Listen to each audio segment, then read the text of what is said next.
Marcos capítulo número 1. Y vamos a leer, hermanos, del versículo número 1 al versículo número 3 del Evangelio de San Marcos. Sigan por favor con su vista, hermanos. Voy a dar lectura a esta parte de la Escritura. La palabra de nuestro Dios dice así, hermanos. Principio del Evangelio de Jesucristo, Hijo de Dios. Como está escrito en Isaías el profeta: He aquí yo envío mi mensajero delante de tu faz, el cual preparará tu camino delante de ti. Voz del que clama en el desierto: preparad el camino del Señor, enderezad sus sendas. Amén. Vamos a orar, hermanos. Nuestro buen Dios, estamos muy agradecidos, Dios. Ciertamente, Señor, si tú nos pagaras conforme a nuestras obras, hace tiempo, Señor, que ya nos hubieras acabado, Señor.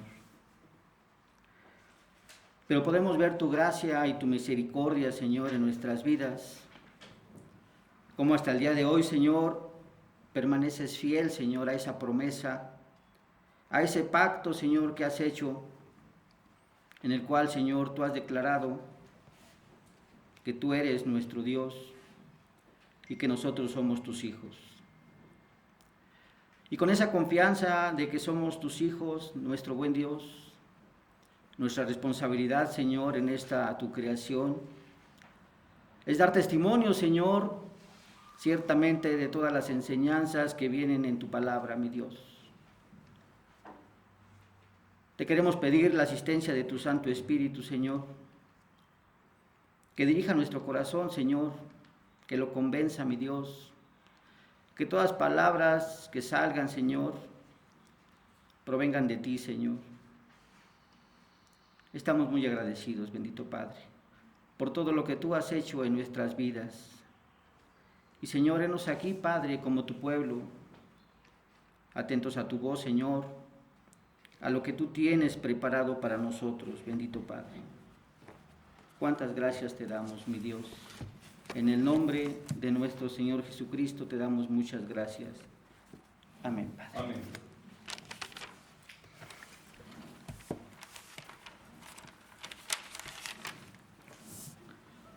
Bien, hermanos. Es muy conocido por todos que el tema que se viene desarrollando tenemos como título precisamente contexto, fundamentos e implicaciones del reino de Dios. Esos son los temas que se han elegido por el consistorio para que se prediquen en esta iglesia. Pero ciertamente, como ya comentó nuestro hermano Alberto, es necesario que hagamos un pequeño paréntesis para poder desarrollar los temas que vienen en el calendario litúrgico. Todos deberíamos de saber qué es lo que se menciona en este calendario litúrgico. Pero veamos que aunque tenemos este calendario litúrgico para fechas muy especiales y que todas las iglesias reformadas deberían de predicar, muchas veces es desconocido por los miembros de la iglesia. No lo conocen. Veamos la importancia de este calendario litúrgico. Comenzamos con un periodo de Adviento, en el cual en este periodo de Adviento se prepara a la iglesia para el evento más importante que puede existir, el nacimiento de nuestro Señor Jesucristo. Y este periodo de Adviento, hermanos, comienza precisamente 4 domingos antes del nacimiento de nuestro Salvador. Veamos desde dónde viene este calendario litúrgico. Y después que pasa este periodo de Adviento, celebramos, y el calendario litúrgico lo resalta, el nacimiento de nuestro Salvador, el nacimiento de nuestro Señor Jesucristo. Y que bueno, en el calendario gregoriano lo tenemos marcado como el 24 de diciembre. Bien, No quisiera entrar en detalles, hermanos, simplemente quisiera mencionar lo que viene en el calendario litúrgico. Después del nacimiento de nuestro Señor Jesucristo, hermanos, nosotros tenemos un periodo de Epifanía. Y en este periodo de Epifanía, hermanos, ciertamente nosotros vemos la manifestación de Dios. Y este periodo abarca, hermanos, precisamente del 6 de enero, con la venida de los magos o los sabios de Oriente, y termina el 14 de febrero. Y en este periodo de Epifanía, lo que se debería de predicar en las iglesias reformadas, precisamente sería el bautizo de nuestro Señor Jesucristo, la confirmación de nuestro Señor Jesucristo, la presentación de nuestro Señor Jesucristo y también, sin pasar por alto, la transfiguración de nuestro Señor Jesucristo. Y este periodo de Epifanía es muy importante, hermanos, porque enlaza precisamente este periodo, el nacimiento de nuestro Señor Jesucristo, con la Cuaresma, con el periodo de Cuaresma. Y precisamente este periodo de Cuaresma, como bien lo dice el nombre, es 40 días antes de la Pascua, cuando nuestro Señor Jesucristo resucitó de entre los muertos. Y veamos, hermanos, que ciertamente estas celebraciones en la Iglesia Reformada ya no se celebran, ya no se mencionan. Es lamentable, hermanos, que tengamos una guía para poder predicarle a la Iglesia sobre temas tan importantes y que ciertamente ya no se predique. Pero veamos, hermanos, que en este periodo de Cuaresma inicia precisamente el miércoles 17 de febrero y va a tener una culminación precisamente 40 días después del 17 de febrero, que sería el 29 de marzo. Este es el periodo de la Cuaresma. Y precisamente el día 21 de febrero, que es el día de hoy, es el primer domingo de Cuaresma. Y en todas las iglesias se debería de celebrar, reformadas, claro, se debería de celebrar lo que se conoce la Cuaresma. ¿Y cuáles son las enseñanzas que se deberían de predicar en este periodo de Cuaresma? Bueno, debemos de ver que en este periodo de Cuaresma se debería enseñar la vida y obra de nuestro Señor Jesucristo. Precisamente se debería de predicar sobre su infancia, sobre su crecimiento, sobre su sabiduría y la gracia delante de Dios que tuvo nuestro Señor Jesucristo. Y también deberíamos de predicar en este periodo de Cuaresma sobre la obra de redención de nuestro Señor Jesucristo, que es el punto central de este periodo de Cuaresma. Pero como ya estaba diciendo hace un momento, que es lamentable que en las iglesias reformadas estas celebraciones no se lleven a cabo, hermanos. Vamos a ver 3 periodos, hermanos, en los cuales se celebraba la Cuaresma y cómo se celebraba la Cuaresma. Y vamos a ver cómo se debe de celebrar la Cuaresma en este tiempo. Vamos a ver cómo se celebraba en la época patrística, hermanos. Ciertamente en la época patrística la Cuaresma se celebraba, imagínense, hermanos, desde el Concilio de Nicea en el año 325 se empezó a celebrar la Cuaresma. Un hecho muy importante que tuvo en un concilio de la Iglesia y que la Iglesia determinó que se debería de celebrar. Pero no nada más es celebrar por celebrar, sino tenía un motivo esta celebración. Y este motivo era principalmente la instrucción del pueblo, de que el pueblo fuera instruido de una forma correcta. Los temas que se desarrollaban en este tiempo de la edad patrística eran 3 temas muy sencillos. Primero, se debería de celebrar o se debería de hablar acerca de la iglesia. la iglesia como cuerpo de Cristo. Sus atributos, sus virtudes, quién la sustenta, quién la guía. Eso es lo que se predicaba en la iglesia patrística. Como segundo tema que se predicaba en la era patrística, hermanos, era precisamente la comunión de los santos. ¿Qué tan importante era desde ese tiempo la comunión de los santos? Vernos como hermanos, vernos como un solo cuerpo en Cristo. Y todo eso se celebraba y se enseñaba desde la época patrística, hermanos. Y la tercera tema que se enseñaba en la época patrística era precisamente el querigma. ¿Y a qué nos referimos con el querigma, hermanos? Precisamente la proclamación de las buenas nuevas de nuestro Señor Jesucristo. Pero veamos qué es lo que se enseñaba en la proclamación de las buenas nuevas de nuestro Señor Jesucristo. Se enseñaba precisamente el Evangelio del Reino. Es lo que se enseñaba en la época patrística, hermanos. Todo eso, hermanos, hasta este tiempo podemos ver que se ha perdido. No hay ese tipo de enseñanzas ahora en la iglesia reformada, en este periodo de Cuaresma, hermanos. Pero podemos ver, hermanos, que al pasar el tiempo estas enseñanzas fueron deformándose y llegamos al periodo de la Edad Media. Veamos precisamente qué es lo que pasó en la Edad Media, hermanos. Aquellos líderes eclesiásticos de este periodo empezaron a deformar todas esas enseñanzas que los padres de la iglesia habían establecido como un concilio y que ahora se empezaba a distorsionar esa enseñanza en la iglesia. Podemos ver cómo desde el siglo V, hermanos, el Papa León I instituyó la abstinencia de la carne y de todo alimento semejante.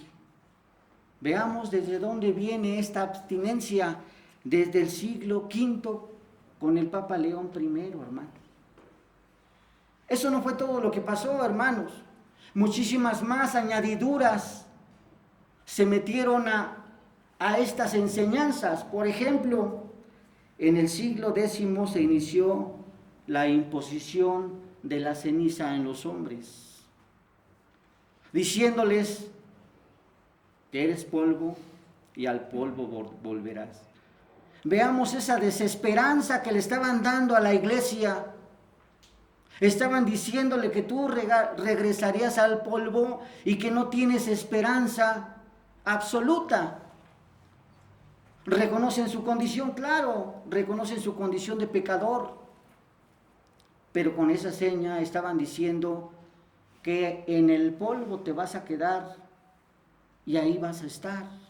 Veamos lo que pensaba esta iglesia romana papista en el siglo de la Edad Media, en este periodo de la Edad Media, hermanos. Pero podemos ver, hermanos, que ciertamente nosotros tenemos un periodo de esperanza, y me estoy refiriendo al periodo de la Reforma. En el periodo de la Reforma ciertamente volvieron otra vez a regresar a los principios de la época patrística.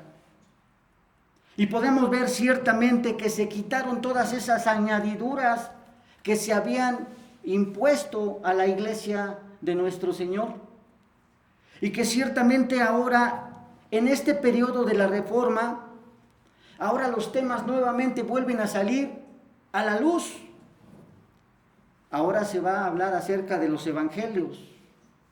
Ahora se va a hablar acerca del credo de los apóstoles.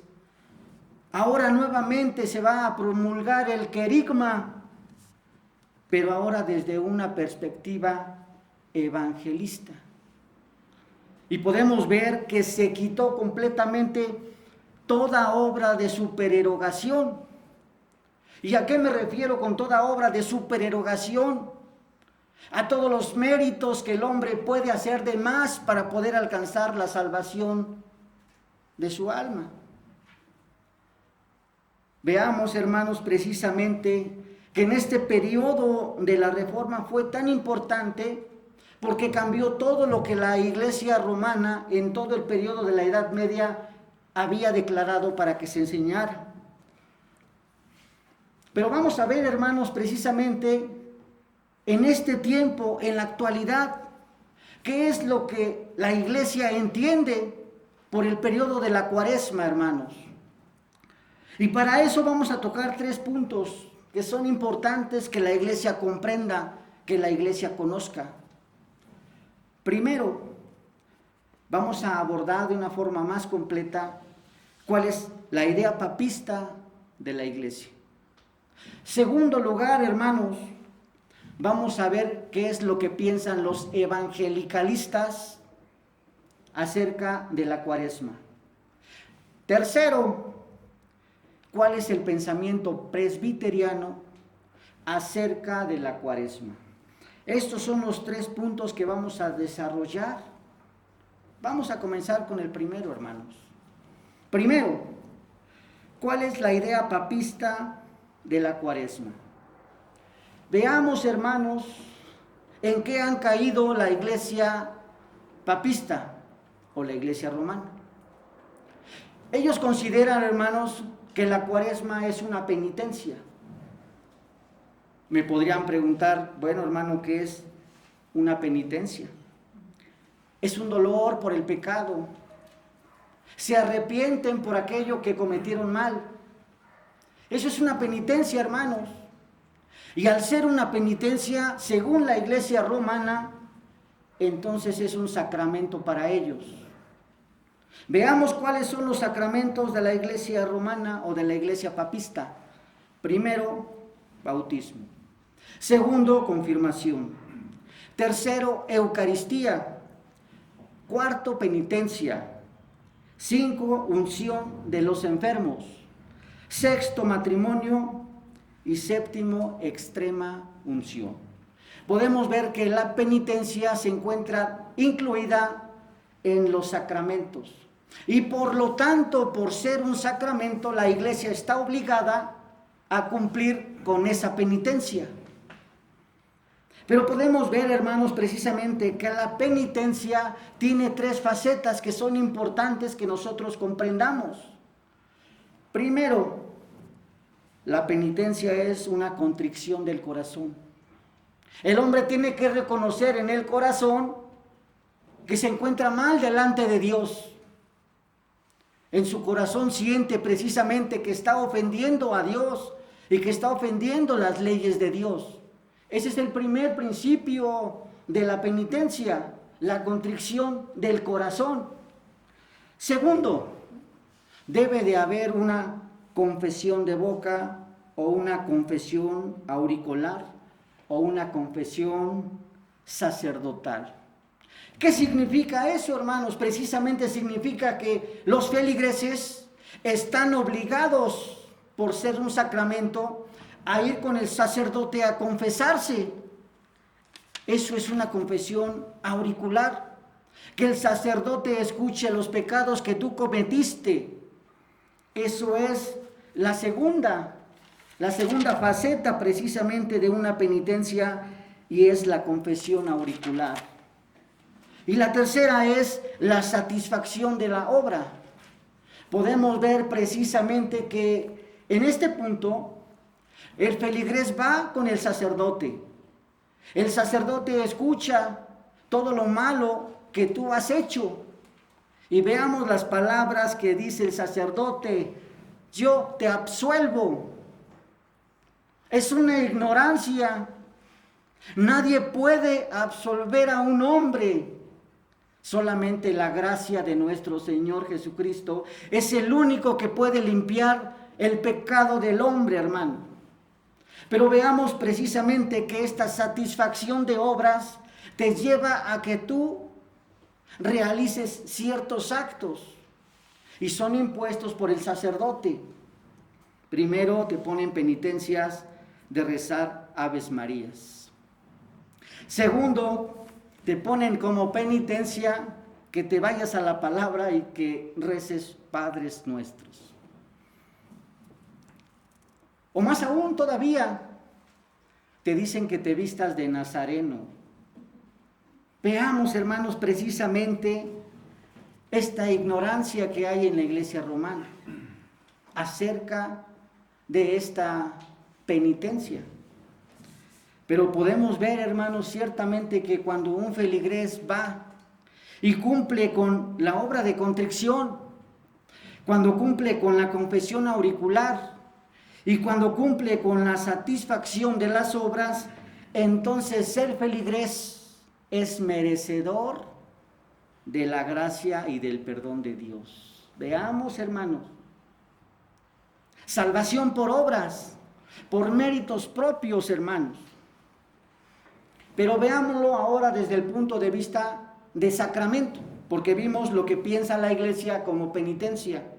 Ahora veamos qué es lo que piensa la iglesia romana, pero como un sacramento.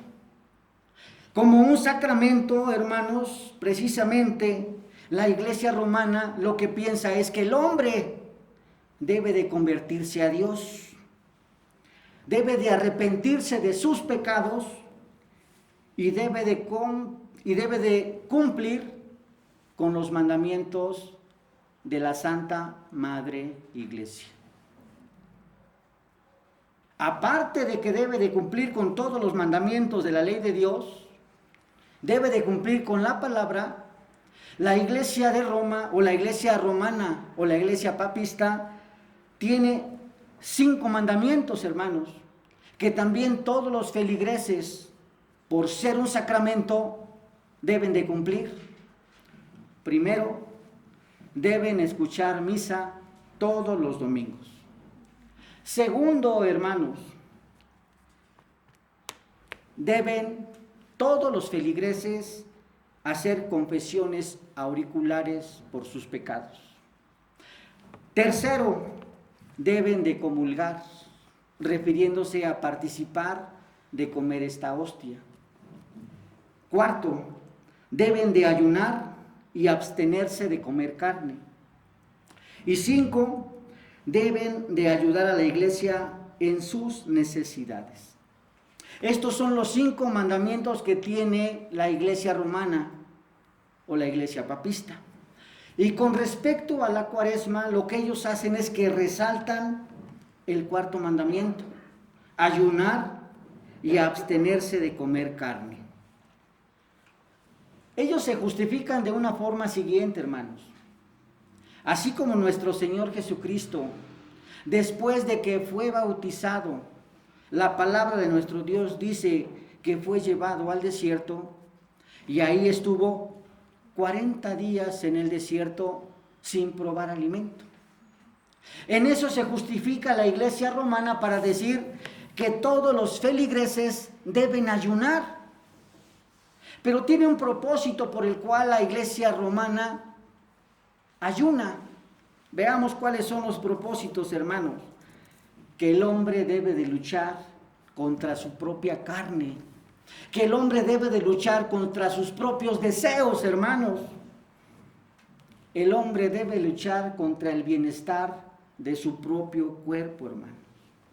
Dice también la iglesia romana, hermanos, que ellos deben de dominar precisamente el cuerpo para que su alma pueda crecer. Veamos, hermanos, lo que ellos están pensando con respecto a este 4º mandamiento, que es el ayuno, hermanos. Pero también, hermanos, sirve para tener un autocontrol de tu propio cuerpo. ¿Qué significa que tengas un autocontrol de tu propio cuerpo? Que cuando tú realices una penitencia, entonces no seas afectado físicamente. Porque ciertamente las penitencias hacen que uno se abstenga de lo que a uno le agrada. Y al abstenerse de lo que a uno le agrada, puede ser un ayuno, puede ser tantas cosas que la iglesia manda. Entonces, si tú estás ayunando y tú tienes un autocontrol de tu cuerpo, entonces físicamente no vas a ser afectado. ¿Quiénes son aquellos que pueden participar de este sacramento, o más bien de este mandamiento? Todos aquellos que son mayores de 18 años y menores de 59. O sea, casi toda la iglesia está obligada a desarrollar estos 5 mandamientos y en especial ayunar 2 veces al año, así como lo manda la iglesia, refiriéndose precisamente al miércoles de ceniza y al viernes santo. Esos 2 días la iglesia tiene que ayunar a fuerzas, porque la iglesia lo está mandando. Y bueno, y con respecto a la cuaresma, la iglesia romana lo que hace es que todos los viernes, en este periodo de cuaresma, también ayunan. ¿Pero por qué eligieron el viernes? Según ellos dicen, porque el viernes fue cuando nuestro Señor Jesucristo murió. Bueno, bien hermanos, veamos la importancia del conocimiento de cómo está celebrando la iglesia romana papista este periodo de cuaresma, hermano. ¿Podemos ver que es escritural? Analícenlo ustedes mismos, hermanos. Veamos ahora otro periodo. La idea evangelicalista de la cuaresma. ¿Qué es lo que piensan aquellos que son evangélicos, pero que han caído en esta visión evangelicalista? ¿Qué es lo que piensan? Simplemente ellos no creen en la cuaresma. Ellos no la celebran la cuaresma. Precisamente ellos tienen varios sustentos. Y de esos sustentos voy a mencionar simplemente 2. Primero, ellos dicen que no la celebran, estos evangelicalistas, primeramente porque dicen que es una celebración romanista y que ellos no se van a sujetar a las ordenanzas de la iglesia romana. Pero podemos ver, hermanos, que precisamente estos evangelicalistas están siendo ignorantes porque no conocen la historia de la iglesia, porque no conocen la palabra de Dios, porque no conocen lo más importante que es la obra de redención en Cristo Jesús. Y ellos se justifican diciendo precisamente que esta celebración es una celebración de la iglesia romana y no la celebran. Segundo, hermanos, los evangelicalistas dicen, y con ignorancia lo dicen, hermanos, si nuestro Señor Jesucristo y sus apóstoles no lo celebraron, ¿por qué lo van a celebrar ellos? Pero veamos la ignorancia que están diciendo ellos. ¿Cómo puede celebrar la cuaresma nuestro Señor Jesucristo si Él es el que murió en la cruz? Si ni siquiera ha pasado por la cruz, ¿cómo va a celebrar la cuaresma nuestro Señor Jesucristo o los apóstoles?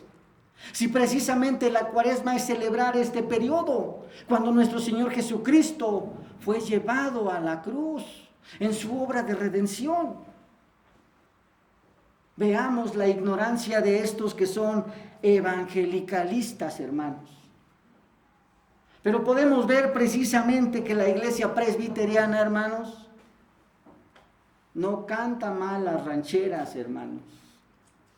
La iglesia presbiteriana celebra la cuaresma, hermanos. La iglesia presbiteriana, como por ejemplo la OPC, la Orthodox Presbyterian Church, la PCA, la Presbyterian Church in America, y la CRC, la Christian Reformed Church, celebran la cuaresma.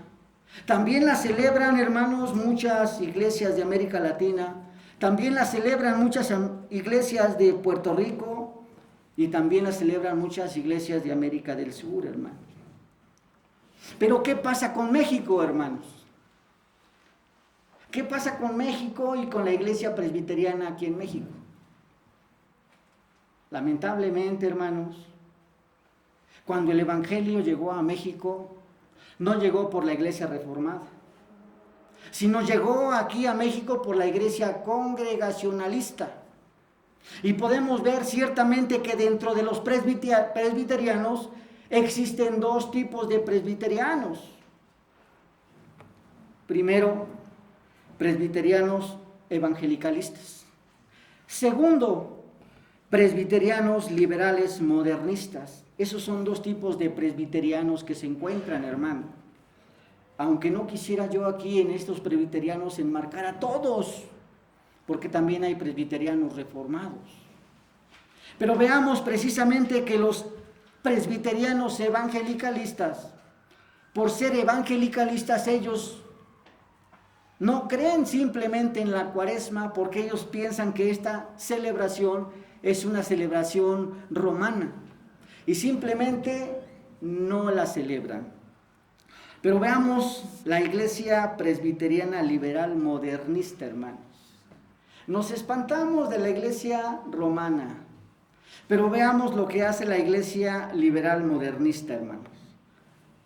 Hay algunas iglesias, hermanos, como la iglesia de Texcoco, que aún conociendo la palabra de Dios, conociendo la ley de Dios de una forma completa, le ponen a sus congregantes la marca de la ceniza, hermanos.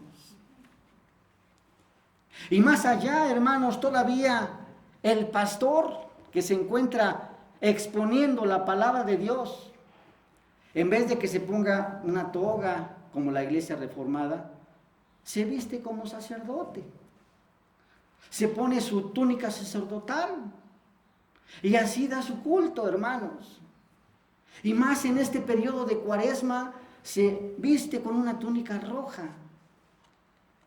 Veamos la ignorancia de la iglesia presbiteriana. Y es por eso, hermanos, que la iglesia reformada está obligada a conocer de una forma clara lo que significa este periodo de Cuaresma. Este periodo de Cuaresma es tan importante y en realidad nosotros debemos de estar contentos y gozosos por este periodo de Cuaresma, porque a fin de cuentas lo que el pensamiento reformado habla acerca de la Cuaresma es lo siguiente. Primero, al ser una celebración, hermanos, primero debemos de recordar lo que hizo nuestro Señor Jesucristo, recordar la obra de redención desde su nacimiento hasta su pasión, hasta la muerte en la cruz. Eso es lo que la iglesia reformada debe de recordar en este periodo de Cuaresma. Debemos de recordar sus milagros, debemos recordar su bautizo, debemos de recordar la obediencia perfecta que tuvo Cristo Jesús sometida a su Padre, lo cual el primer hombre no pudo hacer. Debemos de recordar precisamente la autoridad que tiene nuestro Señor Jesucristo. Y debemos de recordar precisamente que como iglesia nosotros pertenecemos al cuerpo de nuestro Señor Jesucristo, que es su iglesia, y que somos todos aquellos que hemos sido rescatados de esa mala manera de vivir. Es la forma correcta en la cual nosotros debemos de celebrar la Cuaresma. Primero, recordando, hermanos. Segundo, hermanos, debemos de conmemorar. ¿Y qué entendemos con conmemorar, hermanos? Tener presente, hermanos, que si no hubiera sido por el Espíritu Santo, no hubiera sido por la gracia de nuestro Señor Jesucristo, y si no hubiera sido por la providencia de Dios, estaríamos nosotros cegados como cualquier persona que no conoce la enseñanza reformada. Debemos de conmemorar precisamente que esta providencia de Dios es la que nos guió para que nosotros podamos visualizar de una forma correcta esta obra de redención en Cristo Jesús.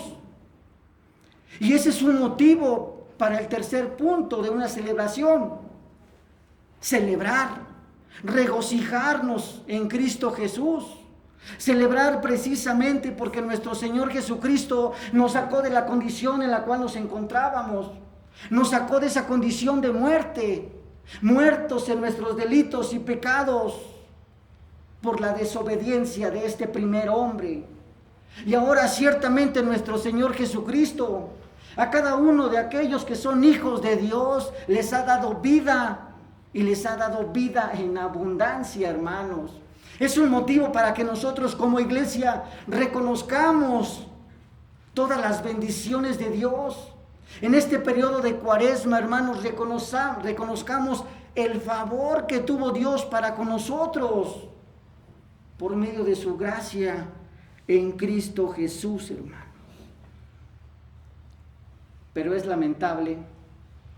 Veamos, hermanos, como iglesias que se dicen presbiterianas reformadas no celebran con gozo esta festividad tan importante, hermanos. Muchos motivos hay, hermanos, pero veamos lo que dice la palabra de Dios en el libro de Hebreos, capítulo 12, versículos del 12 al 13.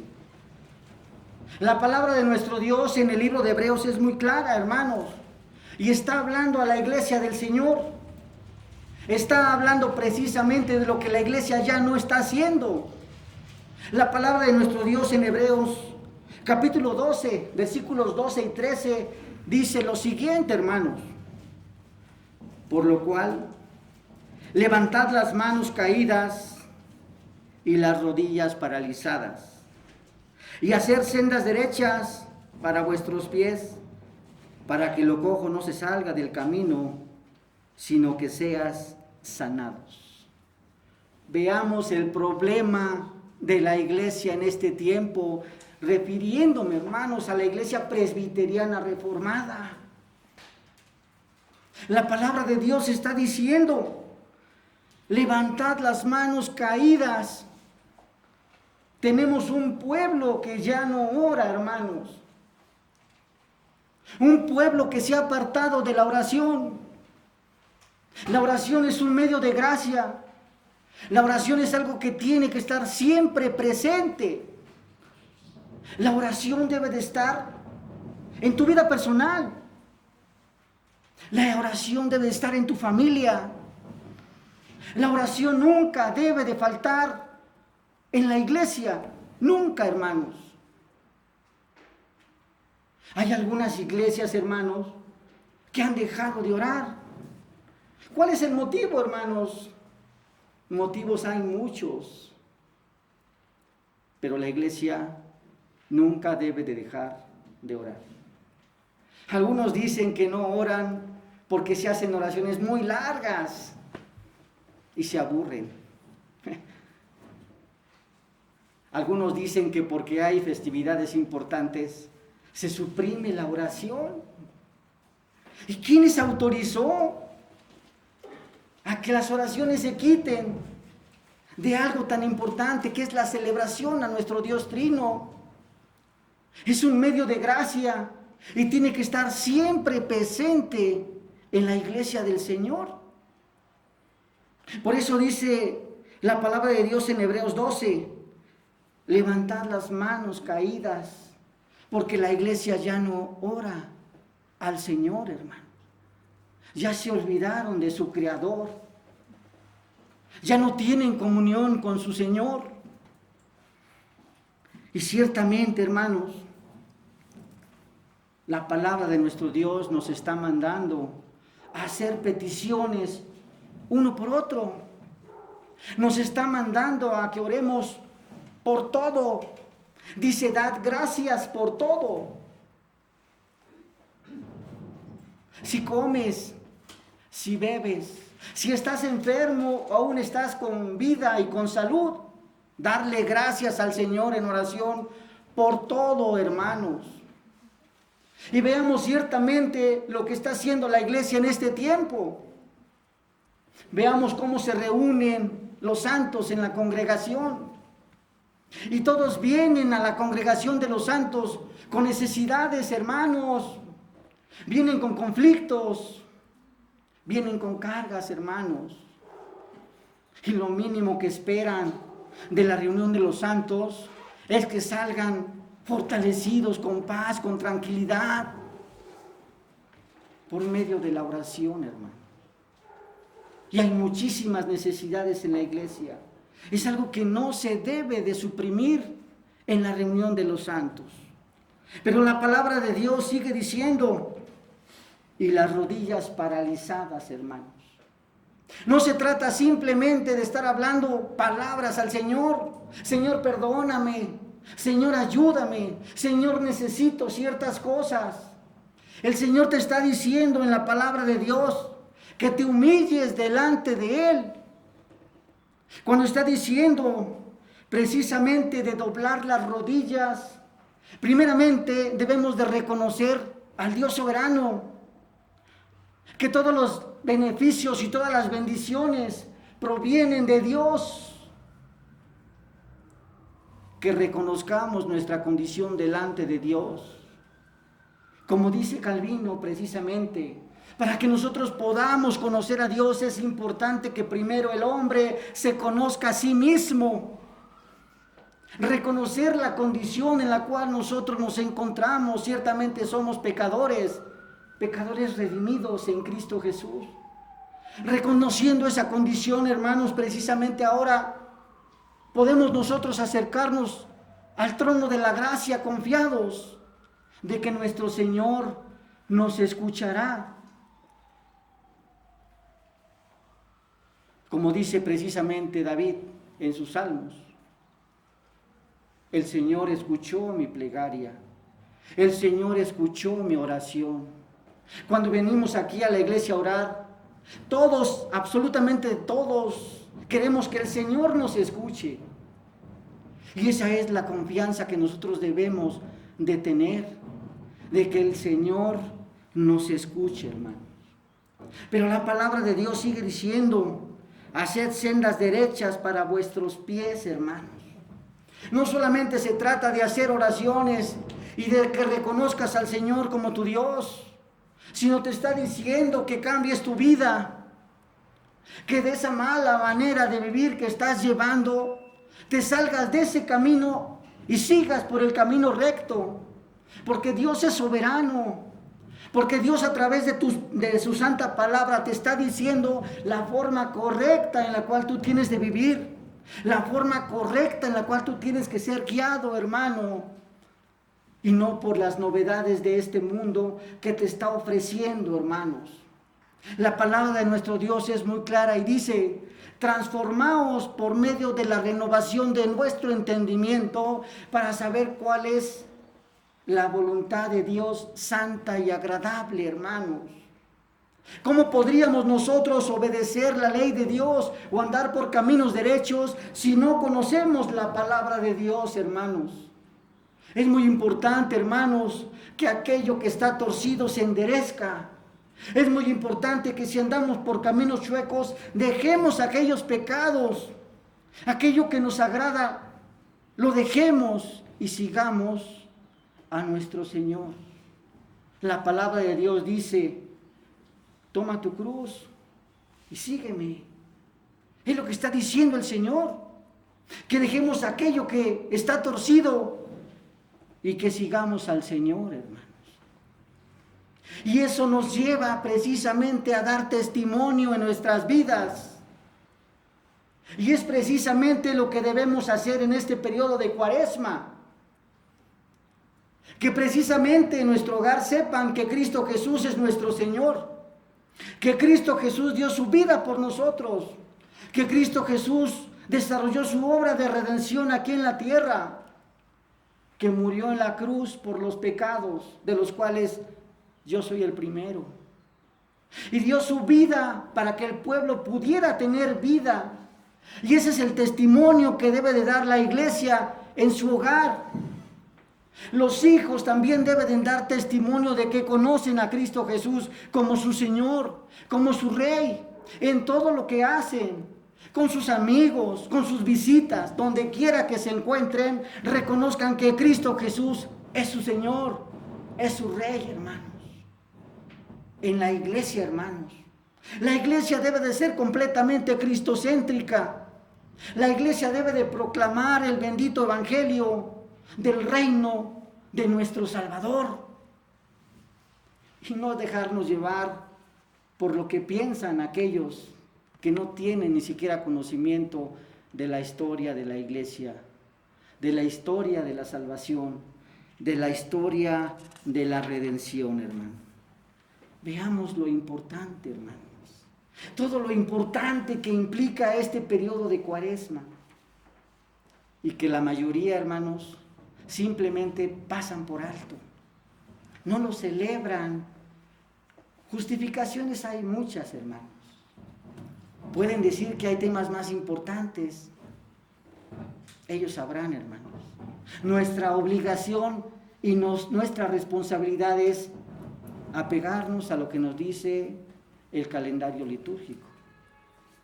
Y si en el calendario litúrgico está establecido para la iglesia un buen orden para sus enseñanzas, sigámoslo, hermano, sigámoslo.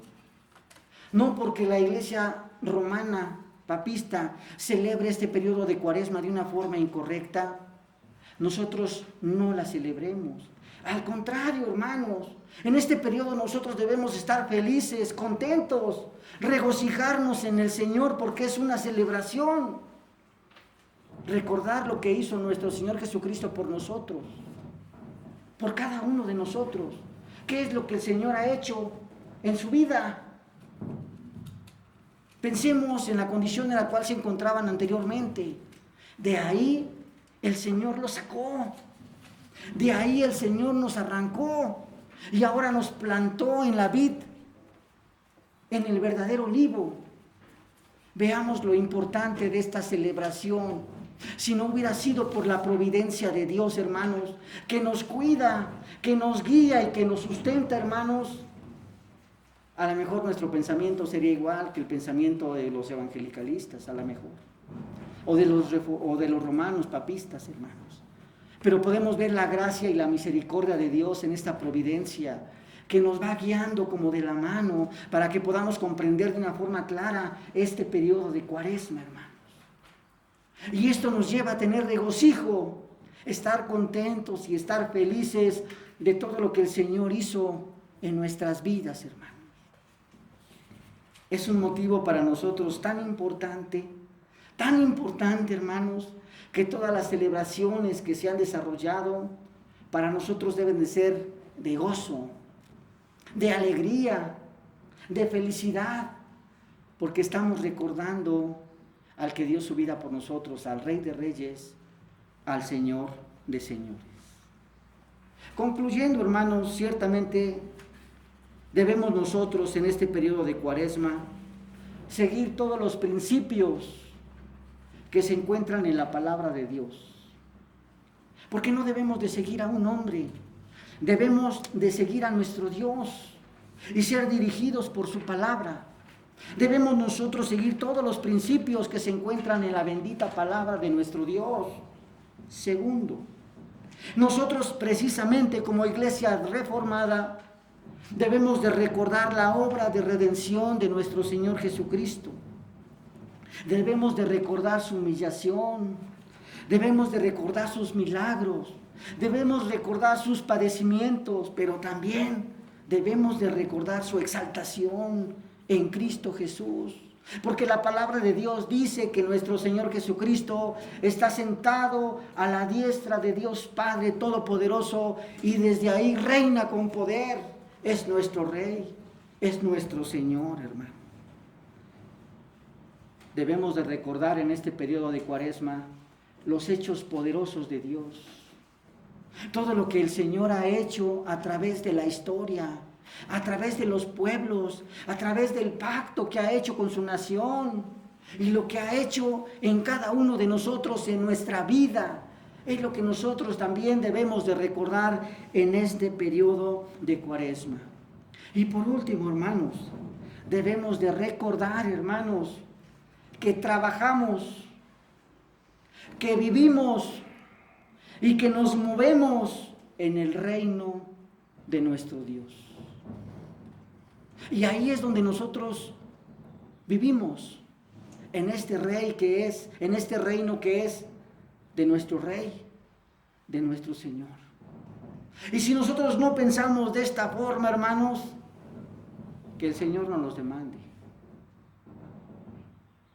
Él tratará de una forma personal con cada uno de nosotros. ¿Cómo lo hará?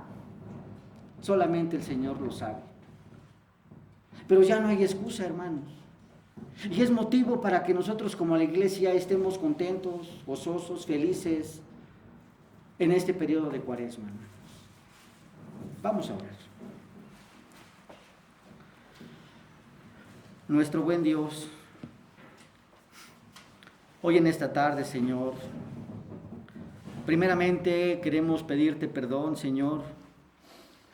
Si en nuestro corazón, Señor, no ha estado esta gozo, esta alegría de poder celebrar todos los hechos poderosos que ha hecho nuestro Señor Jesucristo.